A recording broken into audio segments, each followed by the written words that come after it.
magkaroon ng moral standing na questionin ng Russia pag kayo kinidnap para ipatupad ang inyong sentensya, i-absolto nyo na si Tatay Digong.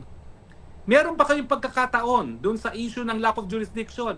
Alam mo, ang Russia, galit na galit kasi wala namang jurisdiction talaga ICC dahil minsan hindi sila naging miyembro ng ICC. Ang Pilipinas, dapat nagagalit tayo at dapat hindi nga kinidnap ng mga bangag si Tatay Digong sa dahig kasi bagamat tayo naging miyembro ng ICC, tayo bumitiw na. At malinaw na malinaw sa ICC na pagbitiw, meron lang obligasyon na makipag-cooperate kapag nagsimula ang eksersisyo ng jurisdiction ng hukuman sa loob ng taon, isang taon matapos mag-deposit ng instrument of withdrawal. Yung instrument of withdrawal sa pangalawang taon na nga.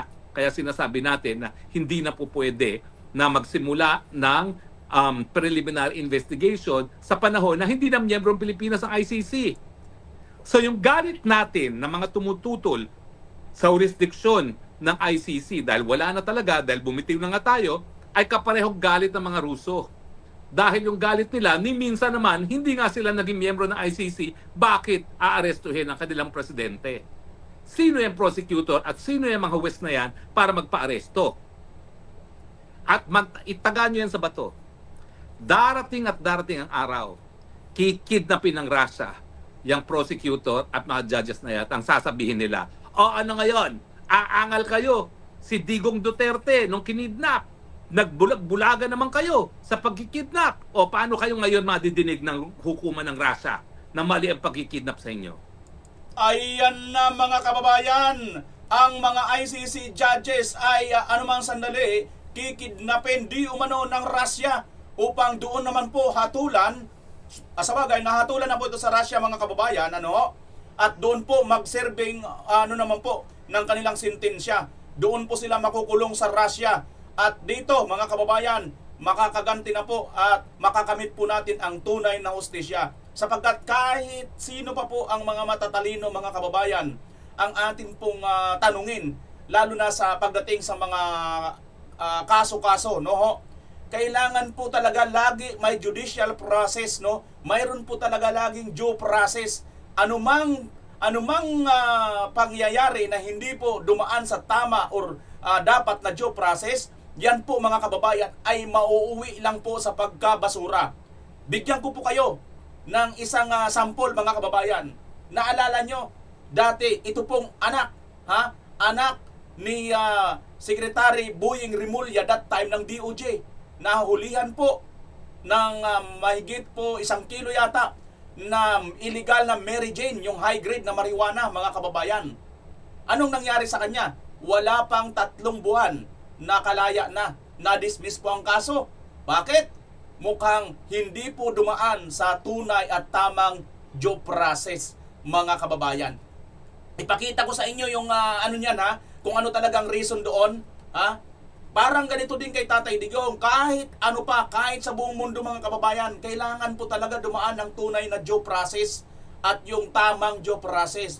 Ang kay Tatay Digong hindi po dumaan sa due process, saksing buhay po tayo dyan na i-cover po natin yan mula pagdating ni Tatay Digong sa NAIA hanggang sa gabi na dinala siya doon sa Villamor Herbes hanggang makarating na po sila ng Dahig. Hindi po dumaan, hindi po dinala si Tatay Digong sa local judicial authority or local court ng bansang Pilipinas, which is yan po ang pangunahin na due process. Kailanman, mga kababayan, saan man dapat masunod po yan, sa Pilipinas man, international law man, kahit saan, kailangan pong sundin niyang due process na yan. Now, kung ipagpipilitan ninyo, wala talaga mga kababayan, hindi kayo talaga uubra kasi ayaw talaga naghahanap kayo kunwari ng due process, naghahanap kayo ng hustisya, pero kayo naman mismo injustice or hindi rin sa tamang hustisya ang paraan ng inyong paghingi. Kaya babalik at babaliktad at babalandra rin pabalik sa inyo yan mga kababayan. Yan po ang ating pag-uusapan. At sa kabilang banda naman mga kababayan, natuklasan na naman itong Rhina ng mga insertion. Nako, bukod pa pala dito kay Our Lady of Insertion mga kababayan, si PhilHealth Quet, si Virus, mayroon pang isang Rhina mga kababayan na wala naman pong katungkulan sa gobyerno, pero napakalaki pala ng kanyang insersyon. Grabe talaga ang sindikatong gobyernong Marcos ito. At nilabas na po mga kababayan kung ano po, sino-sino ang pinakamalalaking natanggap po dyan or sino-sino po ba talaga ang maaari, mga kababayan, na kumulimbat ng malalaking pera sa kaban ng bayan. At pag-uusapan din po natin dito mga kababayan, ito pong si Vice President Inday Sara Duterte, kung ano po ang kanyang mga sinabi patungkol po dito kay Marcos Jr. at ang kanyang mga latest na banat mga kababayan. At marami pa pong iba, no? Matutunghayan po natin yan kung hindi po ninyo i-escape ang buong video ito. Maraming salamat po muna sa lahat ng mga walang sawang sumusubaybay, sumusuporta, nagla-like, nag-share, at sa mga bago nagsusubscribe ng ating channel, nakikita ko po. At mga nagko-comment, masisipag po kayo mag-comment at mag-share, mag-like. Maraming salamat mga kababayan. Tuloy na po tayo sa atin pong pinag-uusapan. Unahin po muna natin itong mga kababayan. Ito pong ICC ay malulusaw na po mga kababayan. Ay nga pala, isa pa pala sideline natin, nakalimutan natin. Ang ICI, lusaw na po mga kababayan. ICI po, lusaw na. Ito muna ang unahin natin kabayan bago po tayo magpunta doon. Ito. Naalala ninyo mga kababayan, nagsunod-sunod na po, no? Nagsunod-sunod po ito, si Benjamin Magalong, Rogelio Singson, ngayon si Rosana Fajardo. Ito na po si Rosana Fajardo ngayon mga kababayan, ay resign na po as ICI Commissioner.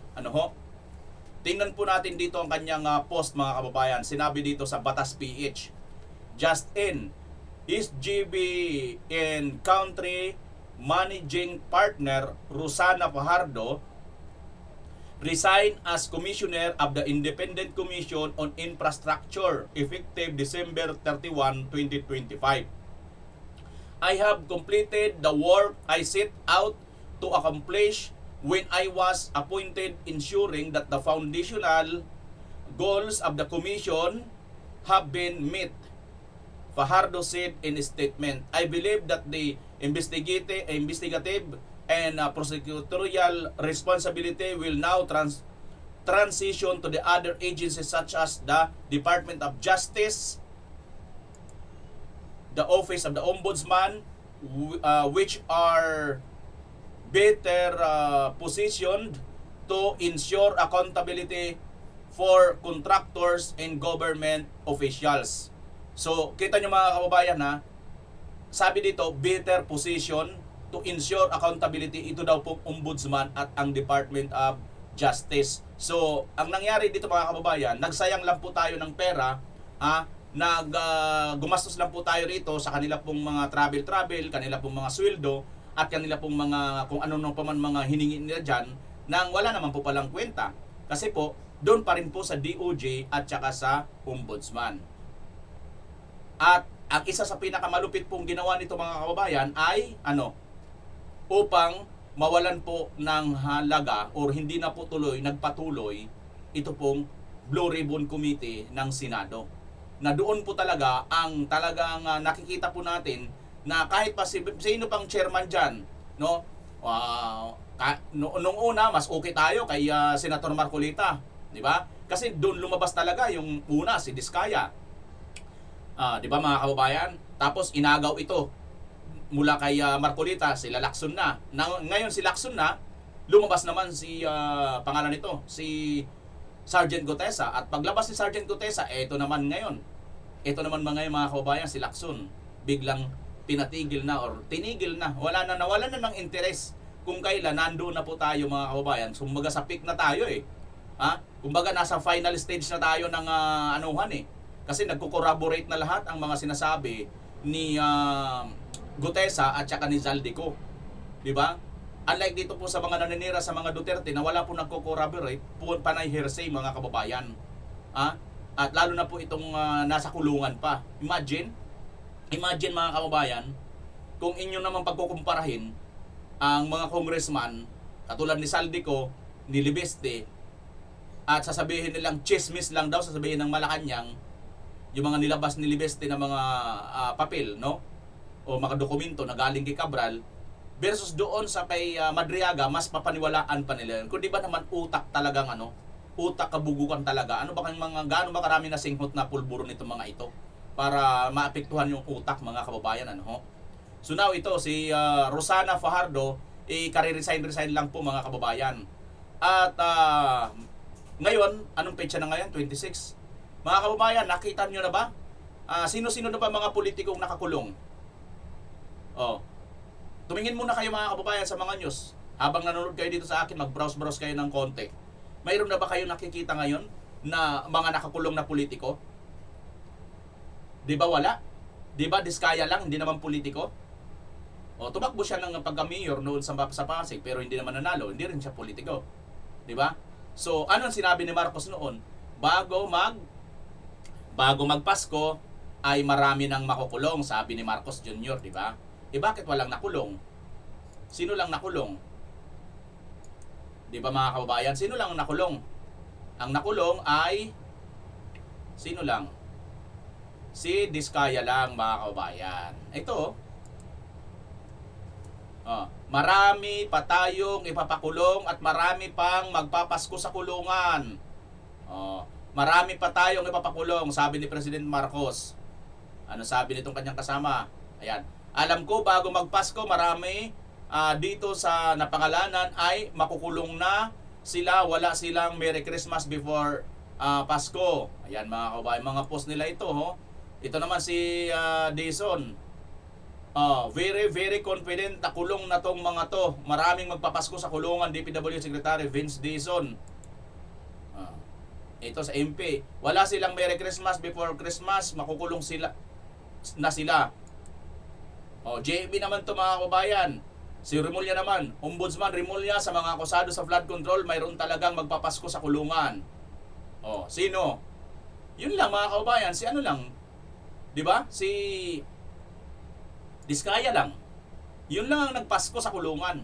Dahil 26 na po ngayon, tapos na po ang Pasko kahapon.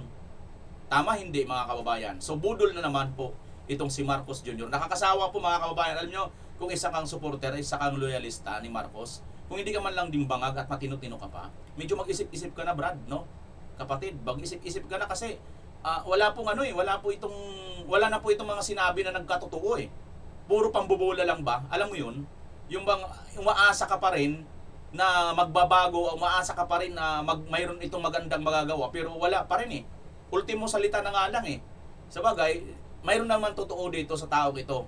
Ang totoo, mga kababayan, ay simple lang naman eh. Sabi nga nila, ang mga politiko, madalas po yan mangako. Mayroon naman pong nakikinig sa pangako. Kaya lang, doon sa mga nakikinig sa pangako, hindi rin nila iniintindi na utang na loob na nga nila, nangako na nga ito, utang na loob nyo na yan, na nangako na nga itong si Marcos Jr., ang gusto nyo pa, tuparin pa ang mga pangako. Diba? Kamukha no, nangako na ang bigas, 20 pesos. Nakinig kayo, ang per kilo ng bigas, di ba? Umasa naman kayo. Dahil nangako ito eh. Umasa kayong tutuparin ito. Masyado kayong bisyoso. Nangako ito na 1 million per year na pabahay, libreng pabahay ng mga kababayan nating mahihirap, walang bahay. Nasaan na? Aba eh. Wala. Yung classroom nga lang, yung 22,000 na sinabi nito, tinanggalan pala ng mga zero ng tatlong zero kasi 5 ang 22,000, di ba? 1,000, 5 eh. Tatlong zero tinanggal, ayun, 22 na classroom. So, sa lahat po na makikinig dito at mga loyalista pa ni Marcos Jr., pagka nakikinig po kayo dito kay Marcos at nagsasalita po ito ng mga pangako, abay, wag na po kayong umasa na matutupad. Utang na loob nyo na nga, nangako yung tao eh. Umaasa pa kayong matutupad. Wag ganun. Masyado na kayong bisyoso eh. Masyado na kayong ambisyoso pagka nangarap pa kayong tupadin nito yung mga pangako, ha? Hindi po yan hindi po yan pang sasarcastic. Totoo yan. Wag po kayong kung kayo ay matino pa. Kung hindi, ganito lang kasimple yan eh. Kung hindi ka naman bangag, hindi ka gumagamit ng illegal na pulburon, hindi ka gumagamit ng illegal na damo, kahit ano dyan na mga pampasira ng utak, kung matino-tino utak mo, hindi ka na makikinig dito eh. Kung loyalista ka talaga, mag-iisip-isip ka na eh. Sandali lang. Hindi ito yung, di ba? Masasabi mo, hindi ito yung loyalist. Hindi ito yung, hindi ganito ang pagiging loyalista ko eh. Dahil naging loyalista ako, dahil yung ama nito, matino, di ba? Sabi nila doon, matino, maraming mga nagawang maganda sa bansa natin, pagpalagay na natin. So yun yung kaya ako naging loyalista, di ba? Kaya tayo nagiging panatiko sa isang tao. Tama ba mga kababayan? Dahil mayroong nagawang maganda sa atin, bukod dyan, mayroon tayong nagustuhang maganda sa kanya. Gets nyo? It's either maganda ang kanyang mukha, magandang lalaki siya, magandang babae siya, or magaling siya magsalita, magaling siya gumawa ng proyekto, magaling siya magtrabaho. Mga magaganda mga kababayan, di ba? Pero this time, loyalista ka pa rin ba? Sinabi na ng ate, na bangag at adik ito mula noon hanggang ngayon, di nagbabago. Sa tingin mo kaya, yun yung pagiging loyalista mo? Abay, dapat mag-isip-isip ka rin. Medyo tanong-tanungin mo rin ang sarili mo. Di ba, mga kababayan? Bueno, bukod dyan, mga kababayan, ito na nga, unti-unti na pong nag-iiwasan. Isa na lang po, mga kababayan, ang natira. Ito na lang po si Andres Reyes Jr., chairperson. Sa bagay, sabi nga dito ng post ni Attorney Rowena, sa sobrang independent ng commission, chairman na lang natira. Ang sakit ng kantsaw, mga kababayan? Yan ang masaklap. Sa sobrang nyo kasing independent, chairman na lang natira. Anak ng tokwa naman talaga, oo. Bakit nga ba? Sinong nangyari? Bakit ganyan na lang ang natira dito? So yan mga kababayan. Ibig sabihin lang po nito, house show, masakit man sabihin kasi ito yung walang no offense doon sa ating mga kapatid na mga Muslim. Muro-muro, sample talaga na muro-muro lang itong ginawa nilang ICI na to. Wala talaga itong patutunguhan. Kasi after all, papunta rin naman doon sa sa Ombudsman at saka sa Department of Justice. Kumbaga, isa lang ito nilang taktika para mailihis, para kunyari, yung iba na mga nababanggit doon sa mga investigasyon sa Blue Ribbon, may pagtatanggulin ang sarili nila na pabor sa kanila at hindi sila mako-cross-examine ng mga senador doon sa Blue Ribbon. Ako mga kababayan kahit sino pa kahit nga si Tito Lapid pa ang mag-chairman diyan ng Blue Ribbon, payag na ako. Bakit? Basta nandiyan lang si Senator Marcolita. May magtatanong lang ng mga matitino katulad ni Senator Marcolita, okay na ako. Hindi, totoo, promise mga kababayan. Ikaw ba, okay lang ba sa'yo? Comment mo nga. Para sa akin kahit si Senator Lito Lapid na, okay na ako dyan. Hindi ko naman minamalit masyado si Senator Lito Lapid. No? Bagamat aminado siya na talagang kapos siya about sa mga batas-batas, di ba? Pero mga kababayan, ang sasabi ko lang, kung wala man lang din iba, mas maganda pa rin talaga ang Blue Ribbon. Kasi mas may credibility yan May kapangyarihan yan. Di ba? Mag-contempt of court. May kapangyarihan yan Magpakulong, may kapangyarihan. Dami na kay mga nakulong. Yan nga sa Congress. Sobra na nga ang abusado na nga itong Congress noon Di ba? Mayat mayas, contempt ng contempt ito. Kahit nga yung nagko-contempt niya, si Castro, convicted criminal Tama hindi? Ito pa. Speaking of convicted criminal mga kababayan, so, ayun na, iwan na natin ito na just end kay Pahardo mga kababayan dahil isa na lang po ang natira, yun nga dito kay Attorney Rowena Guanzon, isa na lang po ang natira, ito na lang si Andres Reyes Jr. na lang ang chairman ng commission na ICI. So, malamang, pag ito na po ang nag-resign, ano po ba ang gamit ng ICI na yan? Wala na nga chairman, wala na lahat Ano pang gawin ng ICI na yan? Di, pera-pera na lang din, di ba? Kaya, puro delikadesa, magsilayas na kayo dyan, wala namang kayong kwenta, Wala namang kwenta, gumagastos lang gobyerno. Dagdag lang ng buwis ng pera ng bayan yan. Speaking mga kababayan, mga balasubas, ito nakita, itong babaeng ito, 1.75 billion mga kababayan pala ito. Kulang-kulang 2 billion pala itong si Beatrix. Kumusta naman ang distrito dyan ni Beatrix? Anong distrito ito si Beatrix? Sa second district ng Batangas. Mga taga Batangas, kabayan, pwede bang paki-comment mo din ang mga nagawang proyekto?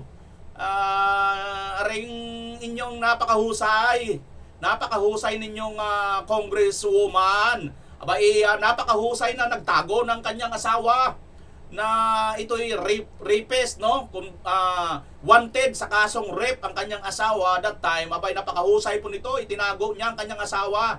ito pong inyong congresswoman dyan, si Beatrix Luestro, na kulang-kulang 2 bilyon ang kanyang allocable pork barrel 2023-2025. Ayan po si Beatrix.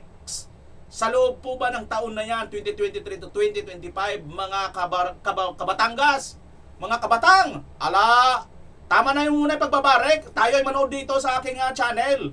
Ay si Emeline Ibuna, ang aking kaibigan, dyan sa Batangas. Mga kabatang, ng mga batang ninyo, tama na muna pagbabarek, aba din eh. Tingnan nyo muna din ang mga proyekto ng Distrito 2 ng Batangas. Ano-ano bang mga nasasakupan ng Distrito 2? At yung mga nasasakupan ba ng Distrito 2 ng Batangas ay marami bang mga proyekto dyan? At wala bang mga depekto ang proyekto ni Beatrix Luestro ng iyong kagalang-galang na congresswoman na nagtago ng kanyang asawang wanted sa kasong rape. Grabe talaga mga kababayan. Biruin mo, isang abogada. Supposed to be dapat, alam ko sa mga abogada, officer of the court. Tama hindi? So pag officer of the court ka, must, follower ka ng court. Tama hindi? Oh, tayo nga ng mga ordinary citizen, must follow the court. Tama hindi? Kasi nga, yung batas ng korte, batas na po natin yan. So, kung anong batas ng Pilipinas, pinapatupad yan ng korte. So, tayo, dapat maging followers tayo. Eh, ito, bukod yan sa citizen ng Pilipinas, kailangan niyang mag-follow ng court, aba, meron pa itong sinusunod, dapat officer of the court ito. So, di ba? Pero ang ginawa nitong officer of the court, una niyang linabag ang batas ng court. Yun nga yun, yung pagtago ng kanyang asawang wanted sa kasong rape. Aminado naman to, di ba? May video naman. Plus dyan, ito pa, may allocable pork barrel pala ito na kulang-kulang 2 bilyon. Alae kabayan, kabatang na mga Batanggenyo diyan. Kung mayroon kayong nakikitang mga magagandang proyekto sa Batangas 2nd District, abay paki-comment nyo naman din eh. At kung mayroon naman kayo nakikitang mga anomalya dyan, eh comment nyo naman din sa comment section. Ala, kung ma'am ng atin ay matimusan. Matimusan natin. Pagkain yata yung matimusan eh. Di ba mga kababayan? Abay, speaking ng babae, mga kababayan, ito, ayos-ayos pa to kasi nga member ito ng member ito ng Croc's House eh. Pwede pa to. Talagang to eh. Pero itong isang babae na ito, sa pakapalan lang din ng mukha. Puro babae ngayon mga kababayan, ano? Ito, isang babae, ICI commissioner, no? Ay nag-resign. Babae rin.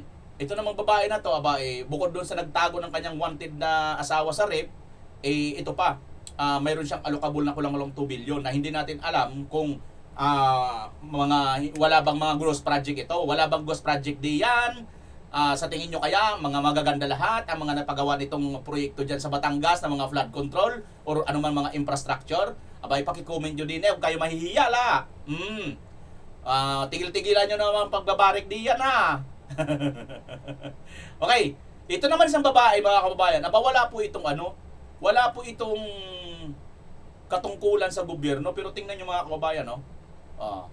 Wala itong katungkulan, pero tingnan nyo, napakalaki ng kanyang ng kanyang allocable. Sa bagay mga kababayan, anak naman niya ang isa sa hari ng korupsyon. Panoorin nyo. Ayan mga kababayan, ang Reyna, ito palang Reyna. Sa bagay, may hari, may Reyna. Ano naman yung asawa nito? Kasi yung anak nito, at saka si bayaw nito, si Martin, ay mga hari. Yung asawa nito, ano naman? Super hari. Emperador. Kagalang-galang na imperyo. Imperyo ng Marcos na hindi nagbabayad ng tax. 203 billion state tax ng Marcos. Marcos, imperyo, hindi po nagbabayad ng tax. Final and executory po yan mga kababayan. Ay, tama nga pala, no? Hari kasi si Charis. Hari, di ba? Hari yan si Charis mga kababayan. Mayroon yan dito. Mayroon yan dito si Charis mga kababayan. Teka, papakita ko sa inyo si Charis. Hari kasi si Charis, kabayan, kaya ito naman ang kanyang nanay, Reyna. Reyna si nanay niya. Ito si Charis. Charis, lumabas ka dyan. Nasaan ka na, Charis? Charis, paramdam na, Charis. Uy! naunsa man ni si Charis, wala naman si Charis diri. Oy, agoy, giatay Charis. Labas Charis ba? Naunsa ka man Charis. Magparamdam ba ka diri ba? Giatay man ni. Oy, nasa na ba yon? Ayun, dito natin kuhanin si Charis. Baka nandini si Charis. Ayun, 12.9 billion. Sandro Marcos ranks among the highest funded in the DPWH 2025 GAA. Total budget 12.9 billion FY 2025 Department of Public Works and Highways budget, Region 1 Ilocos Norte 1st District. Kadamo gid baw malinti ang nga kadamo gid sang kwarta nga amo ina ang tinatawag nga sa amo gid sa Ilocos Norte. Ang kwarta ginapi ko kag ginapala. Ari gid to sa akong mga uto dira sa Bacolod kag Iloilo, ari si Sandro Marcos gid ang nakatalo sa inyo. Kaya ang kwarta dito sa Ilocos ginapi ko kag ginapala. Pati pa dira sa Leyte gid kag Tacloban kag Marcos ay kag Romualdez kadamo sing kwarta dira no. Kay sila man ang tag-iya sa king sila mga duha ang mga king diri ano. Agoy. Tapos ang ilang Rayna, ang ilang Iloy nga si First Lida. Bisit kasi puro pares. Yung Yeda rin, ano rin yun congresswoman din kaya nagkakaano-anuhan na dito nakakainis ano. Ayan mga kababayan, ito si Hari. Kaya ito naman si Rayna. Ilibit natin to, Emperatriz kasi ang asawa nito emperador Emperador ang asawa nito. Magkano ba Emperatriz ang nasasabing pera na medyo naka-allocate sa iyo? Ito, basahin natin. 100 million kakunti ba niyan? Oy, infra project tied to FL Liza. Documents obtained by Billionaire News Channel show that First Lady Liza Aranita Marcos has been included in the DPWH leaks with an alleged 100 million infrastructure project listed under the Department of Public Works and Highways proposed budget for the 2025 National Expenditure Program. The project appears under the UP category with a remark, care of First Lady Liza Aranita Marcos with request letter from District Representative Faustino Inudi. Iba pa ba ito si Budjide, yung ano natin ngayon? Iba pa ba ito yung speaker natin ngayon? Magkaiba ba si Faustino Inudi at saka yung speaker natin ngayon? So dito daw ito mga kabayan, a request letter from Representative Faustino Inudi na ang pangalan daw po nitong remark mga kababayan, care of First Lady Liza Araneta. Talaga naman ang napakaganda siguro mag-care itong taong ito no. Ang sarap-sarap i-care pala nito dahil 100 million pala, may pera pa lang itong 100 million, mabilis-bilis lang. Oo. Nako, mabuti na lang ang ganda no.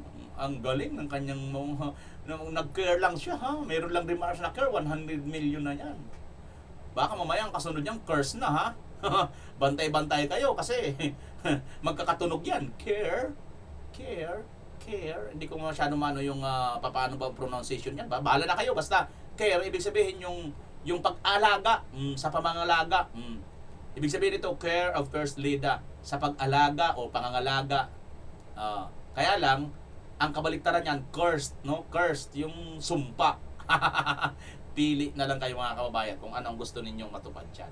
At anong gusto ninyo, yung care o yung cursed. Pili lang kayo.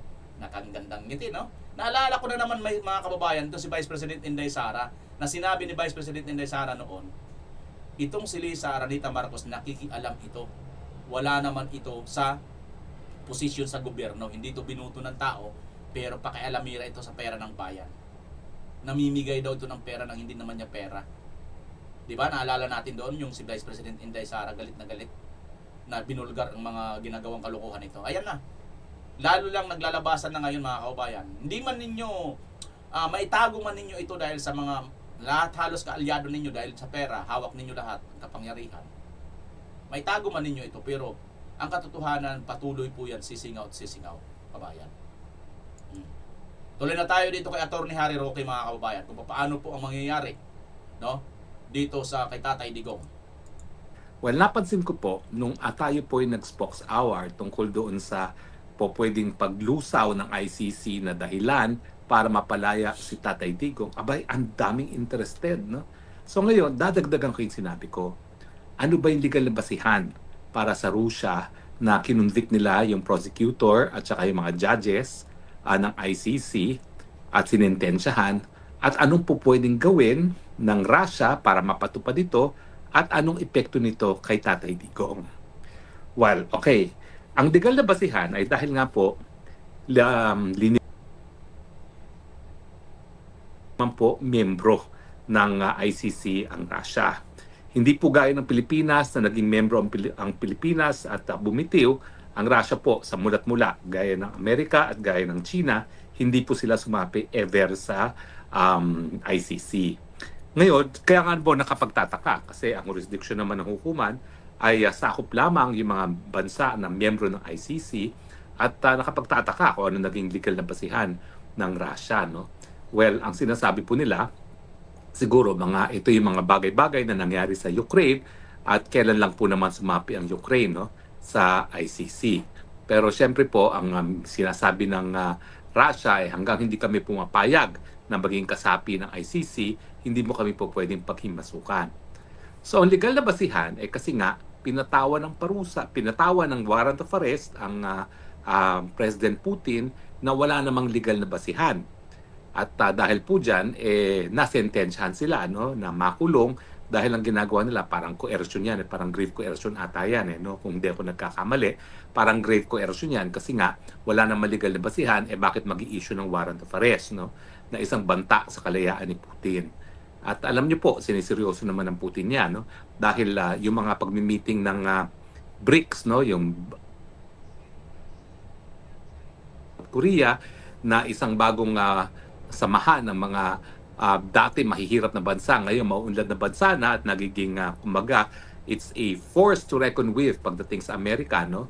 Yung BRICS. May mga pagkakataon na hindi na dumadalo ng pagmi-meeting si President Putin at kung hindi ako nagkakamali, isa dun sa meeting na hindi niya pinuntahan ay meeting sa South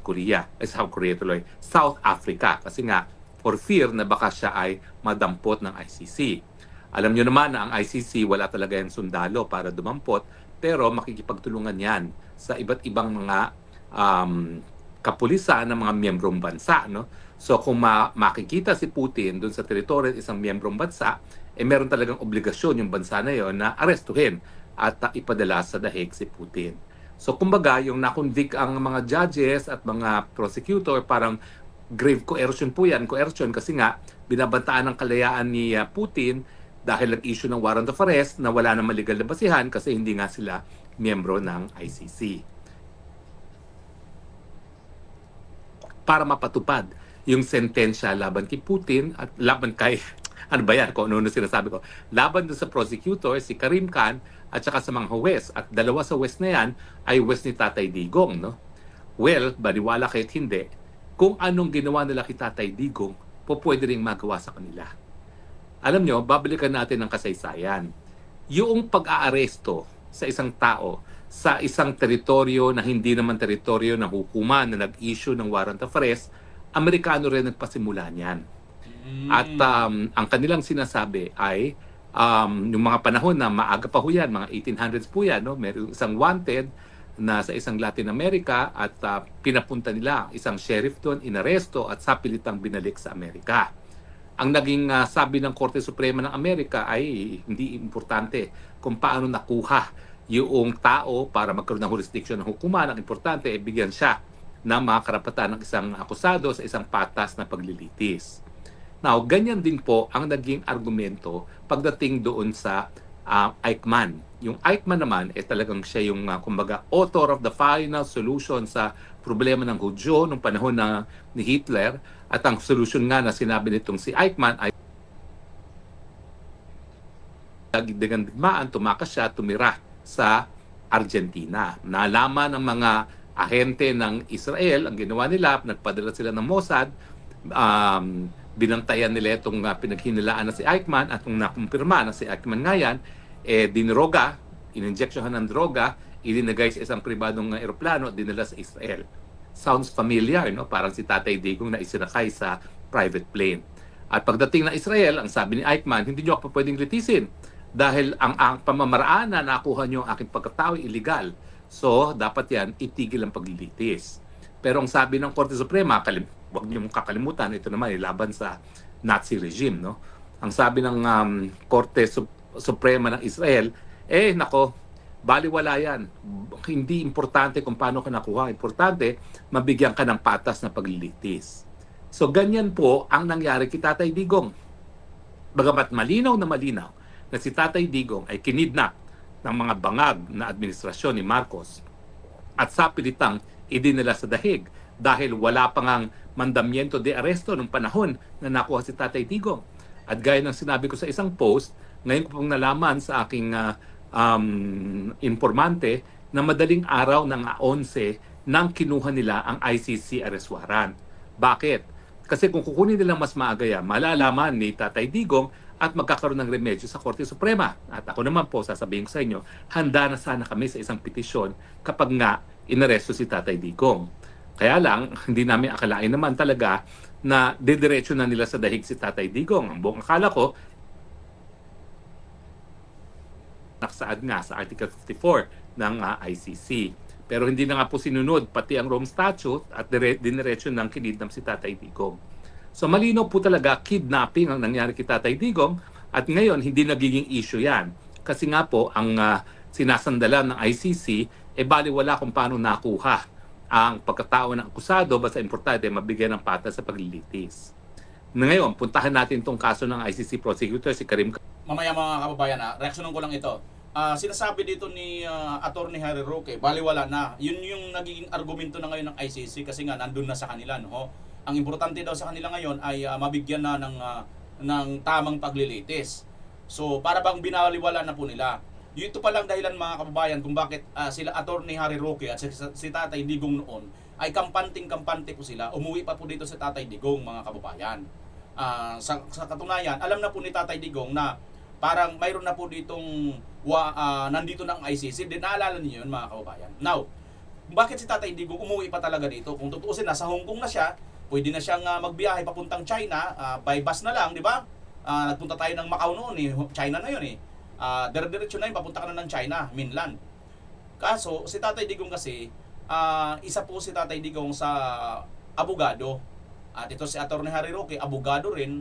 Maraming mga nakapaligid sa kanya abogado. At si Tatay Digong kasi, disiplinadong abogado. Hindi po siya balakurang abogado.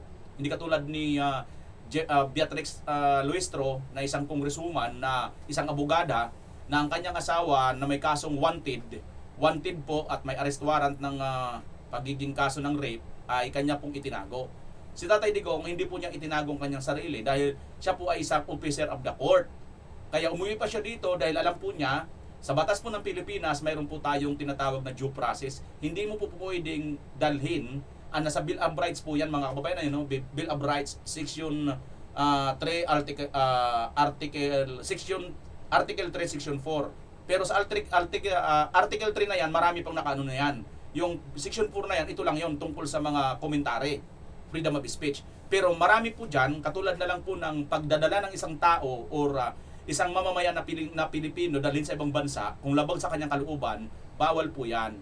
So ngayon, dun pa lang sa puntong yan mga kababayan, wala pa yung due process na tinatawag na mayroon na naman po yun. Kailangan dumaan po sa local judicial authority. Kahit pa po mga kababayan, hindi na nila sundin yung sa Rome Statute na sa Rome Statute, itong batas ng ICC na kailangan mo nang idaan dito sa local authority kasi ang paliwanag pala naman diyan pala ng ICC mga kababayan kung bakit para bagang okay na sa kanila kahit dinala na doon kasi daw po ayon sa kanila mga kababayan ito daw pong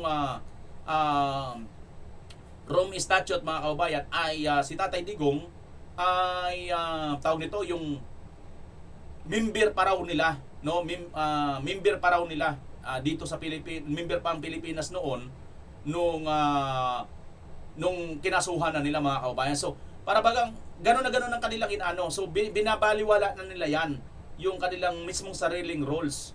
At sabi pa nila, kahit daw hindi na membro, no, hindi na rin kailangan sumunod sa judicial local authority dito sa Pilipinas kasi hindi na daw membro. Pero ang tanong, sandali, so mayroon din bang batas gano'n nakasulat sa Rome Statute? Wala naman eh. Pero bakit nila pinapatupad? Ibig sabihin, sarili na lang po nila yan. Katulad ng sinasabing sample ni Atty. Harry Roque. Kaya lang, ang punto natin dito, itong si Tatay Digong at ang kampo niya, masunurin po kasi sa batas. At nagtitiwala po si Tatay Digong sa batas ng Pilipinas na kahit papaano, ay mayroon pa po tayong tinatawag na tawag nito, yung magandang batas natin. Kumbaga, si Tatay Digong sumasalig o naniniwala sa ating batas na may hustisya talaga dito, mga kababayan. So, kaya willing na willing si Tatay Digong magpakulong kahit dito sa Pilipinas, di ba? Willing na willing siya. Dito siya litisin, walang problema yun sa kanya eh. Sinasabi niya na numpa yan. Ang problema nga, ang gustong gawin nitong mga ito, ICC ang gustong nilang magparusa. Eh, hindi naman si Tatay Digong nagkasala sa ICC, kundi dito siya nagkasala. Kung nagkasala man siya, ha? Dito siya dapat. Di ba? So, yan yung dahilan mga kababayan kung bakit si Tatay Digong parang umuwi pa dito kasi nga malaki ang kanyang tiwala sa hustisya ng ating bansa. Ang problema lang, hindi pala ganun kalaki ang tiwala or hindi pala maayos ang pag-iisip nitong presidente, pabago-bagong isip at nakapulburon pala ito plus wala palang utang na loob. Kaya nagawa nila yan kay Tatay Digong. Kasi kung titingnan mo ulit mga kababayan, kahit saan ka tingin ang gulo, hindi mangyayari yun kung hindi po talaga pinahintulutan or hindi talaga mismo ang presidente ang nagbigay nito ng go signal. Gets nyo mga kababayan? O kung hindi nyo na gets, tingnan nyo na lang ang mga pangyayari kung ano na. At mga judges. Ang problema, sila po'y nasentensyahan na in absentia. So pwede naman sila magreklamo na mayroong violation of due process rights, no, dahil hindi sila nabigyan ng pagkakataon na marinig. Pero po pwede bang gumalaw ang Russia para ipatupad yung sentensya sa kanila? Well, gaya ng ginawa ng Israel kay Eichmann, gaya ng ginagawa ng mga Amerikano sa mga pinapadukot nila sa mga foreign territories, kung mga Amerika, siyempre, kung nagagawa ng Amerika yan, kung nagagawa ng Israel yan, kung ginawa yan ni Marcos Jr. kay Tatay Digong, pwede rin gawin ng Russia sa mga judges at prosecutor na ipadukot din sila. At siguro ang gagawin nilang depensa ay kinakailangan magkaroon naman sila ng paglilitis para madepensahan sila. Pero yan po ang diferensya. Kapag kinonsinti natin ang kidnapping at hindi natin kinuwestiyon kung tama ba ang pagkikidnap para magkaroon ng jurisdiction ng isang hukuman.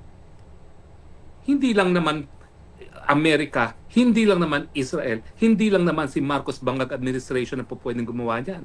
Pwedeng gawin din yan ng mga Russians laban sa mga mahistrado at mga prosecutor ng ICC. At sinasabi ko nga dyan, 2 judges ngayon na nagliliti sa kaso ni Tatay Digong ay kasama doon sa nasentensyahan ng hukumang Russia. So kapag ang Russia ay nagpadala ng isang team ng private jet at kinidnap yung mga West na yan at mga prosecutors at liniti sila sa Russia, o anong sasabihin nila? Violation of due process rights. Eh bakit si Tatay Digong? Si Tatay Digong kinidnap. Bakit sila? Sa ICC itself, hindi nila dinidismiss. Dahil illegal ang pagkakakidnap. Hindi malang sumunod sa Rome Statute. O sila ba ngayon ay makakareklamo sa hukumang Russia kapag sinabi nila na kinidnap kami at dapat i-declare na illegal ang pagkikidnap sa amin dahil ito'y labag sa aming due process rights? Ang sasabihin lang ng Russian court, mga julol, kinidnap nyo nga yung Tatay Digong, yung Duterte na kaibigan ng Russia. Alam na alam yung kinidnap, hindi nyo hinarap sa lokal na hukuman, tapos ngayon kayo, magrereklamo kayo. So sa madaling salita, kung Amerika ang gagawa niyan, kung Israel ang gagawa niyan, dapat pwede rin gawin ng Russia, di ba? At ang solusyon nga para maiwasan itong mga illegal na pagkakakidnap para lang magkaroon ng jurisdiction ng hukuman, sabihin natin once and for all, gaya ng desisyon ng Constitutional Court ng South Africa doon sa isang kaso, kapag ang ginamit ay kidnapping na illegal, dapat yan ay magresulta sa kawalan ng jurisdiction ng hukuman dahil hindi mo po pwedeng maituwid ang isang pagkakamali sa pamamagitan na naman ng isang pagkakamali. Exactly. Ngat mga judges ng ICC dahil I am sure ang Russia nagmamasid at tinitignan kung sinong po pwede lang madukot ng tuluyan ng masentensyahan sa Russia. At kapag Diba mga kababayan, napakalaking posibilidad ito. Ayon dito sa mga sinite ni Attorney Harry Roque, ang Israel, ang US, ginawa nila ito. Katulad nitong ginawa ni Marcos Jr. kay Tatay Digong papunta dyan sa ICC.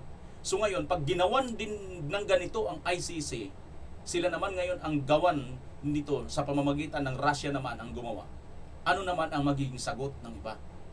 Alam nyo mga kababayan, mayroon pa akong nakikita ditong senaryo. What if kung si BP Inday Sara naman ang maging presidente next year? Dahil hindi nila kinilala itong ICC, no? Kaya nga sabi natin, di ba mga kababayan, sa ngayon pa lang, napakahalaga po talaga nung ng korte na magpaliwanag na dito yung mga nagdala kay Tatay Digong. Desisyonan na nila ito kasi baka mamaya, kamukha nito, pag nagtagumpay po ang Russia makidnap itong mga ICC judges, hindi imposibleng mangyari yun dito sa Pilipinas. Balang araw, kumbaga, you take your own medicine. Di ba? Sabi nga nila, yung ayaw mong gawin sa'yo ng kapwa mo, wag mong gawin sa iba. Baka mamaya magpalit ang administrasyon. At tayo naman ay sure na sure tayo, si Vice President Inday Sara ang magiging presidente. Kaya naman pala mga kababayan, kaya siguro nagtutulong-tulong na ang mga impaktong rebelde, mga komunista at mga terorista para pabagsakin ang mga Duterte kasi alam na nila ang kanilang kahinatnan. Ubus na, kumbaga, sabi pa nga ng ibang nagkomente, kasama na pato ngayon. Alam mo pag naglalaro kayong kasama pato, yung pamato mo, di ba? Sa bilyar, di ba, may kulay puti, yun yung pinantitira mo para makashoot ka. Ganon. Sinama mo na yun. Sinasama na lang ngayon lahat-lahat. Bakit? Tingnan yung si BP Inday kasi chill-chill lang. Dahil alam niya na talagang suportado ng taong bayan ang mga Duterte. At ngayon pa lang, pag hindi na nagdesisyon ng ICC, hindi nila kilalanin yung due process. Alam mo, sa totoo lang mga kababayan, pag ito magpatuloy, nakikita ko dito, ano pa ang pinagkaiba ng ICC sa mga ordinaryong bansa? Katulad, kahit anong bansa, Pilipinas, US, China, Amerika, lahat ng mga bansa, Russia, ano pang pinagkaiba nila kung ganun man din pala ang ginagawa nila? Baliwala lang sa kanila yung due process. Di ba? Gets nyo mga kababayan ang punto natin dito? Ibig ko sabihin, dapat itong punto na sana na ito ngayon, dito ipakita ngayon ng ICC. Sandali. Bagamat gusto namin ito, bagamat nandito na sa amin ito, dinala nyo na ito. Pero dahil nga kami ang tinatawag na last resort, kumbaga kami na yung kahuli-hulihan na mga magpapasya. Kasi kaya nga kami international, kailangan ko muna itong ma-validate sa inyo. Ito ba ay dumaan ba yan sa inyo dyan ng tamang proseso bago nyo ipadala dito sa amin? Supposed to be, mga kababayan, di ba ganon? Tama ba hindi? Ito, bigyan ko lang kayo ng sample. Di ba, ang mga kaso, hindi naman kaagad-agad, lalo na magbarangay lang kayo, magkabarangay lang kayo, bitbahay lang. Di ba hindi naman kayo tatanggapin kaagad ng korte? Papuntahin muna kayo sa barangay ninyo, sa kapitan. Doon muna. Pag-aayusin muna kayo doon. Kung hindi kayo magkaayos, saka pa lang kayo po pwedeng umakyat. Tama, hindi. Ang lumalabas ngayon, sa nangyari ngayon, pang barangay pa lang, dinala nyo na kaagad sa Korte Suprema. Ito namang Korte Suprema, tinanggap niya na kaagad. Tama ba yun? Siguro kung matino ka, kung hindi ka adik, hindi yun tama. Di ba, kabayan? Pero kung bangag ka, malamang tama siguro yon. Yung pambarangay pa lang, dinala mo na sa Supreme Court. Kasi adik ka. Di ba? Pero kung matino ka, maayos ang pag-iisip mo, hindi mo magagawa yon. Sasabihin mo, balik ko yun sa barangay. Ganito na sana ang dapat gawin ng ICC. Umakto sana silang, pinaka-last na sila. Hindi yung sila pa ngayon yung parang nangunguna at tila bagang hangul na hangul sila. Umakto ng kaso nang wala pa, kumbaga hilaw na hilaw mga kababayan. Hilaw. Tuloy natin. Pag yan ang nangyari, ICC, kasalanan nyo yan. Kasi nung kaso ni Tatay Digong na kinidnap, hindi naman kayo dyan, estopel. Kapag kayo na-kidnap at kayo naman ay sinintensyahan sa Rusya, dahil kayo nga ay kinidnap at sapilitang dinala sa Rusya, hindi kayo makakapagreklamo kasi yung mga West mismo ni Tatay Digong, binaliwala yung pagkikidnap. Diba? Dapat patas. Hindi po pwede na pag si Tatay Digong, okay lang ang kidnapping. Pag judges at prosecutor ng ICC, ay hindi po pwede. Yan ang dapat harapin ngayon ng ICC. Kaya nga ako, kung may mga judges na nakikinig, para kayo magkaroon ng moral standing na questionin ng Russia pag kayo kinidnap para ipatupad ang inyong sentensya, i-absolto nyo na si Tatay Digong. Meron pa kayong pagkakataon dun sa issue ng lack of jurisdiction. Alam mo, ang Russia galit na galit kasi wala namang jurisdiction talaga ICC dahil minsan hindi sila dapat nagagalit tayo at dapat hindi nga kinidnap ng mga bangag si Tatay Digong sa dahig kasi bagamat tayo naging miyembro ng ICC, tayo bumitiw na. At malinaw na malinaw sa ICC na pagbitiw, meron lang obligasyon na makipag-cooperate kapag nagsimula ang eksersisyo ng jurisdiction ng hukuman sa loob ng isang taon matapos mag-deposit ng instrument of withdrawal. Yung instrument of withdrawal sa pangalawang taon na nga. Kaya sinasabi natin na hindi na po pwede na magsimula ng hindi na miyembro ng Pilipinas ang ICC. So yung galit natin na mga tumututol sa jurisdiction ng ICC dahil wala na talaga, dahil bumitiw na nga tayo, ay kaparehong galit ng mga Ruso. Dahil yung galit nila, ni minsan naman, hindi nga sila naging miyembro ng ICC, bakit aarestuhin ang kanilang presidente? Sino yung prosecutor at sino yung mga West na yan? Itaga nyo yan sa bato. Darating at darating ang araw, kikidnapin ng Russia yung prosecutor at mga judges na yan, ang sasabihin nila, ano ngayon? Aangal kayo, si Digong Duterte nung kinidnap. Paano kayo ngayon madidinig ng hukuman ng Russia na mali ang pagkikidnap sa inyo?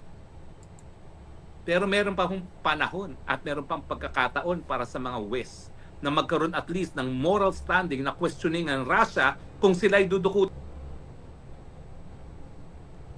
Nawala. Ang kidnapping, hindi na dapat magpatuloy ang paglilitis sa kanya dahil yung pangingidnap ay dahilan na nawalan ng jurisdiction ang ICC. Di ba? Yun. Kung tayo naniniwala sa rule of law, kinakailangan kung ang kidnapping ay illegal at ang pagiging dapat yung prinsipyo na yan ina-apply sa lahat. Hindi lamang kay Tatay Digong dahil gustong ikulong ng mga bangag si Tatay Digong sa dahig, kung hindi kasama na rin sa mga prosecutor at West ng ICC dito sa kaso kung saan sila ay nasentensyahan na ng hukuman. Yun, mga kababayan. Makikinig. Bakit? Akala ba nila hindi magagawa ng Russia ang pangingidnap sa kanila? Kung ang bangag nga nakakidnap ng isang pinakamamahal na presidente sa Pilipinas, yan pa kayang mga West at mga prosecutor na wala namang pakialam ang taong bayan ng daigdig? Di ba? Ayun, mukha na nga kawawa yung mga judges, hindi na nga makapag-deposit, wala na silang internet banking, wala na silang magawa. Makikidnap pa. Paano naman tayo magsisentimiento? Paano naman natin sila susuportahan kung sila'y makidnap? Alam na alam natin, si Tatay Digong kinidnap at nagbulag-bulagan din sila. Iyan, mga kababayan, ang napakaganda ritong analysis ni Attorney Harry Roque. No? Ang ICC ay may chance pa sila ngayon. Ibalik nila dito si Tatay Digong, sila na mismo ang magmuto proprio, no? Magkusang loob na ibalik nila ito dito sa Pilipinas. After all, ang ICC ang tinatawag na court of last resort. Kumbaga sila na yung kahulihan, no? At bago sila umaksyon, dapat dumaan talaga muna sa mga due process dahil mauuwi lang ito sa mga technicalities pagdating ng araw, mga kababayan. At kung pababayaan nila ito rin mismo ang gagamitin sa laban sa kanila at hindi na sila makakapalag. Bago mangyari yan, lalo na ngayon, ang Russia ay may kapasidad, pwede silang magawa ng ganun. Sa tingin nyo kabayan, naniniwala ba kayo na kaya ng Russia? Kaya ng Russia na magawan ito ng ganito? Ang mga judges sa ICC makidnap? Ako, katulad ni Atty. Roque, naniniwala ako. Bakit? Si Marcos Jr. nga nagawa niya yan Di ba? Ang Israel nagawa din. US nagawa rin. Gaano ba rin kalakas ang Russia? Sa tingin ko, ang Russia hindi rin nalalayo sa kapangyarihan ng Israel, US, at China. Isa ito sa mga masasabi natin top 5 na makapangyarihan sa buong mundo pagdating sa mga armas, di ba? Technology. So, nako. Sana may panahon pa makapag-isip itong mga ICC. Pwede naman nilang sabihin kasi yun, sandali. Kami ang may ipit dito. Baka mamaya mangyari nga yan na kidnapping kami dito. Saka pa ba kayo kikilos pag huli na ang lahat? Pag nahawakan kayo ng Russia, hindi na kayo makakapalag, di ba kabayan? Hindi na sila makakapalag. Ito, pasadahan ko lang mga kababayan, nilabas na dito. Hearsay o chismis ang turing ng Malacanang sa tinaguriang Cabral Files na Di ba? Tapusin muna natin yung kay Tatay Digong nga. So ayan mga kababayan, bago natin ituloy ito si Clavio, no. Kasi nilabas na dito ni pangalan nito ni Congressman, ito si Congressman Libiste, ito nga pong mga listahan mga kababayan, nilistahan. At mga listahan na ito nakakagulat, no, kasi kamukha nito tinapig din ng nitong Net25 ay nandyan si Abante, mga kababayan. Ang lalaki rin ng mga no. So mamaya kabayan, ganito, ang sinasabi lang natin dito, yung ICC delikado rin ang kanilang lagay ngayon. Wala na silang makukuhang kakampi. Ang lalaki ng mga bansa na ito na hindi sila type, no. Russia, China, Amerika. Okay pa sana kung ano pa sila ng Amerika, goods pa sila di ba? Hindi na sila goods Saan sila kakapit? Lalo naman sa South Africa. Galit sa kanilang mga African kasi karamihan po sa mga mga African lang Sana lang sila ngayon ng mga bansa ba? China, Russia, Amerika, itong Israel pa. Alam naman natin ang Israel na talagang napakapangyarihan po niya pagdating sa armas. Nako. Siguro ngayon na-imagine ko, kapag na rin ng mga taga-ICC At alam din nila siguro na si Vice President Sara Duterte abogada rin. At hindi ito basta-basta abogada. Alam nila. Kaya hintay-hintay lang, di ba? Hintay-hintay lang. Hindi naman kasi ang hustisya agad-agad dumarating. So ito mga kababayan, itong mga ito nagkabukingan dito si Abante nandito. Tapos ito naman dito mga kababayan, tinawag lang daw na Hearsay. So sabi-sabi lang itong nilabas ng mga ni Congressman Libiste, mga kababayan. At dito itong Christine Tutor, Ralph Ricto, ang lalaki pala mga kababayan. Pati yung ang probinsyano party list. Nako. Ayan pala yan mga kababayan. Saka na natin bigyan ng mga detalye Pero doon sa mga lumabas mga kababayan, andyan pala sa DPWH leaks, no? Itong Christine Tutor ng Bohol at Ralph Ricto, dating congressman ito diyan sa Batangas, talaga naman Alfred De Los Santos, ito naman ang probinsyano party list, mga kababayan. Sila mga nanguna dito sa listahan na nilabas. Pati ito si Abante, mga kababayan. Itong si Beatrix din, di ba? Pati ito, mayroon pala ito diyan. Grabe, 100 million. Di ba? Pero itong gusto ko, bago tayo bigyan ko kayo ng magandang good news, mga kababayan. Ang tradisyon po ng mga Duterte, kahit si Tatay Digong kinulong na po nila ng illegal, hindi pa rin po ni Tatay Digong pinabayaan na hindi po niya gawin ang tradisyon napakagandang tradisyon sa araw ng Kapaskuhan, mga kababayan. Kahit wala si dating Pangulong Rodrigo Duterte ngayong taon, tinuloy ng pamilya Duterte ang pamimigay ng pamaskong tradisyon sa Davao City. At live mula sa Davao City nga, nasa frontline ng balitang yan si News 5 Mindanao correspondent Bril Montalvo. Bril, Merry Christmas! Kamusta si sitwasyon dyan? Nikki, Merry Christmas din sa'yo. Patuloy ang pagdating ng mga Davaoenyo dito sa Ancestral House ng pamilya Duterte sa Taal Street sa Davao City para sa kanilang taunang tradisyon sa pamamahagi ng pamasko. Alas 5 kaninang umaga na magsimula ang pamimigay ng pamasko dito. Makakatanggap ang bawat individual ng food packs na may lamang bigas, canned goods, gift certificates at cash. Ang ibang residente kahapon pa ng hapon nagsimulang pumila at dito na rin sinalubong ang Kapaskuhan. Hindi lang mga Davaoenyo sa karatig na lugar, kagaya ng taga Sultan Kudarat at General Santos City. Tinatayang aabot sa higit 40,000 individual ang makakatanggap ng pamasko. Nakadeploy naman ang higit 2,000 kapulisan sa lugar para sa seguridad sa pagligid. Tradisyon daw ito ni dating Pangulong Rodrigo Duterte noong alkalde pa siya ng lungsod. Pero si Digong ay nagpapasko at magbabagong taon sa International Criminal Court sa The Hague, Netherlands. Kung matatandaan, nahaharap ang dating Pangulo sa crimes against humanity kaugnay ng drug war.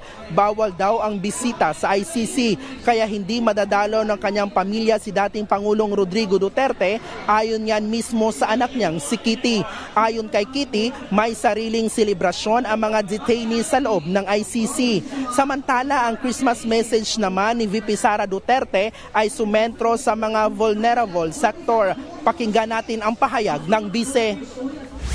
Magiging mas makabuluhan ang Pasko kung ibabahagi natin ang mga biyaya ng Diyos sa ating kapwa, lalo na sa mga nahihirapan sa buhay, mga may karamdaman, mga ulila at walang tahanan, mga biktima ng sakuna at karahasan, at mga sektor na dumaranas ng kapabayaan. Nikki, inaasahan naman ngayong araw na dadalo dito sa aktibidad si Davao City Acting Mayor Sebastian Duterte.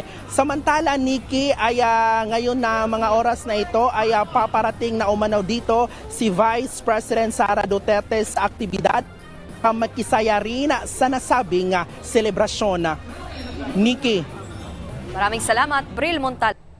Ang ganda ng mensahe ni Vice President Sara Duterte, mga kababayan, talagang tumutukoy doon sa mga tao kung saan yung mga nahirapan, mga tinamaan ng sakuna, no? At hindi nga ito magiging makabuluhan kung hindi ka makibahagi. Ibahagi mo yung inyong tinanggap na grasya, blessings, doon sa mga taong alam mo naman nahihirapan ngayon at talagang nakaano, mga kababayan. So alam nyo, no?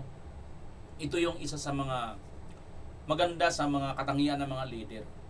Bagamat alam nila na nasa tuktok na sila, nasa rurok na sila ng tagumpay, hindi pa rin sila nakakalimot, mga kababayan, na i-share ang kanilang mga blessings.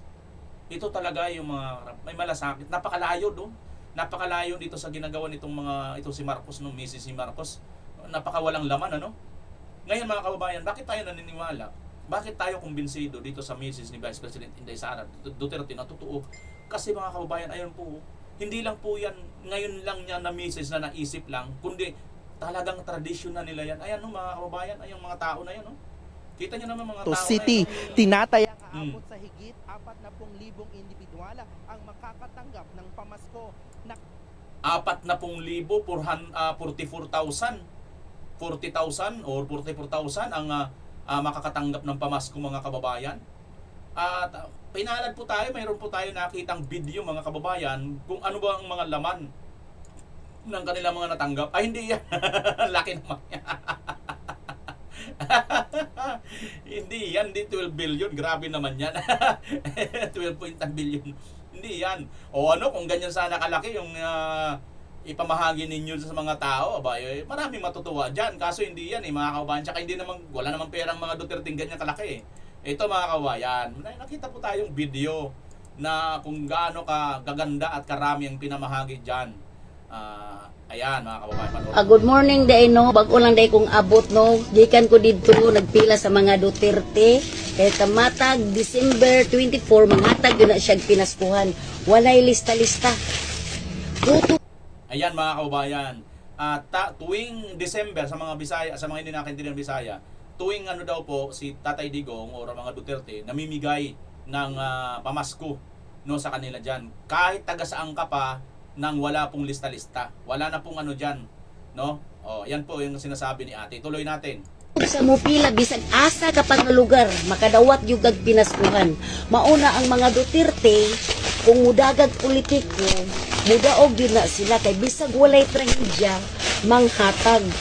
Ayan mga kababayan. Kaya yung mga Duterte mananalo talaga dahil kahit walang trahedya nang namimigay yan ang mga Duterte kahit taga saan ka pa. Yan yun ang sinasabi ni Manang. Tuloy natin. Nay, tuloy mo. Pero ang uban din ha, mupila ka, pagkahuman, inon pa ka nga, naadi ay ka sa listahan. Oh, dili na bang ita manarbaho? Para mag-atang ta nga malista ta matagaan tag pinaskuhan. Pero Yan po mga kababayan. Ang iba daw, namimigay daw pero pipila ka daw. Pagka pumila ka, hahanapan ka ng pangalan kung nasa listahan ka. Kung wala ka sa listahan, hindi ka makakatanggap. Ang sabi pa ni Ate dito, hindi na ba tayo magtatrabaho at mag-aantay na lang tayo ng maglilista sa atin? Kasi siyempre di ba mga kababayan, usong-uso yan sa mga barabarangay sa atin eh. Tayo, minsan nagtatrabaho tayo, di ba? Nandun tayo sa trabaho, sa opisina, kung ano man ba sa anong trabaho natin, kahit sa bukid man kung ano man. Na magugulat na lang tayo, yung mga kapitbahay natin, binigyan ni ganito, binigyan ni ganon, di ba? Tayo wala. Bakit? Kasi hindi tayo kasama sa lista. Kung pumila man tayo, hindi tayo mabibigyan kasi nga wala tayo sa listahan. Pero si Tatay Digong, itong mga Duterte, hindi ganun. Kahit wala ka sa listahan, walang lista-lista, pumila ka lang. Kahit taga saan ka pa. Ganyan po kaganda ang ugali ng mga Duterte na namimigay kahit wala ka sa listahan, kahit taga saan ka. si Duterte walay pili, walay lista. Kung makadawat na ka, usa na ka mo ana, usa pa ka mo tamlak nga, mo ilan na nakadawat na ka. Ayan. Saka kapag bigyan ng parang yung tinta, yung thumb mark, no? Na nakatanggap ka na, saka ka pa lang nila, para may tatak na nakatanggap ka na. Tagaan pa ka og 150 pamasahe. O, bibigyan ka pa ng 150 pala mga kababayan, no? Pamasahe, ano pa ang binigay, Nay? Tagaan pa ka og gift check, pang insisi, pang grocery, para Wow! Binibigyan pa daw ng gift check pang grocery sa NCC, mga kababayan. Para yan saan, Nay? pang New Year. Ana ka maayo ang mga Duterte. Di Pang New Year, mga kababayan. Grabe, no? Tingnan nyo itong mga binigay ni Tatay Digong, ng mga Duterte. Tingnan nyo po, mga kababayan. Nakakulong na si Tatay Digong. Wala naman silang pera. Pero tingnan nyo po ito. Hindi naman po sila nakatanggap ng mga bilyon-bilyong pera dyan sa flood control. kadawat na ka, usa na ka mo ana, usa pa ka mo tamlak nga, mo ilan na nakadawat na ka. Tagaan pa ka og 150 pamasahe. Tagaan pa ka og gift check, pang insisi, pang grocery, para pang New Year. Ana ka maayo ang mga Duterte, dili dalo, mauna sila. Ayos kayo. Good morning day no, bago lang day kung Yan. Ganyan po ang mga Duterte. Hindi po sila madamot. Dili dalo. Namimigay pa sila ng gift check para po sa NCC Mall. Mag-grocery ka doon para naman daw sa New Year. Kasi Pasko po sila namimigay. Pag sa New Year naman, mayroon din po silang binibigay ng mga gift check. Diyan na rin po sa Pasko. Talagang grabe, no? Kaya nag-iisip-isip na rin ako mga kababayan. Nag-iisip-isip na rin ako. Doon na ako titira sa Davao, abang na lang tayo pagdating ng Pasko. Hindi ko na kailangan pang umasa sa gobyerno ng 500 pesos na suggestion niya na, no? Dito, hindi lang basta 500 yan, Yung gift check pa lang, mga kababayan, plus may 150 pa pamasahe. Grabe, di ba? Taga saan ka mang lugar, may pamasahe ka pabalik. O, sabihin mo na lang mga dalawang bayan ang layo mo, yung 150, makakarating na yan. Di ba? So, hindi ka talaga problema kabayan, Ganyan po ang mga Duterte. Hindi madamot, at nag-share po sila ng blessing, at bukal sa kanilang kalooban talaga. Kaya si Vice President, ito'y isa sa minana niya sa kanyang tatay. At yan na nga mga kababayan ang ating nagawang reaction video. Ano po ang inyong masasabi patungkol po sa inyong napanood at nareaksyonan? Paki-comment nyo po dyan sa baba ang inyong mga komentaryo. Maraming salamat, Pilipinas, as always. Bye-bye! Pag-uusapan natin yan.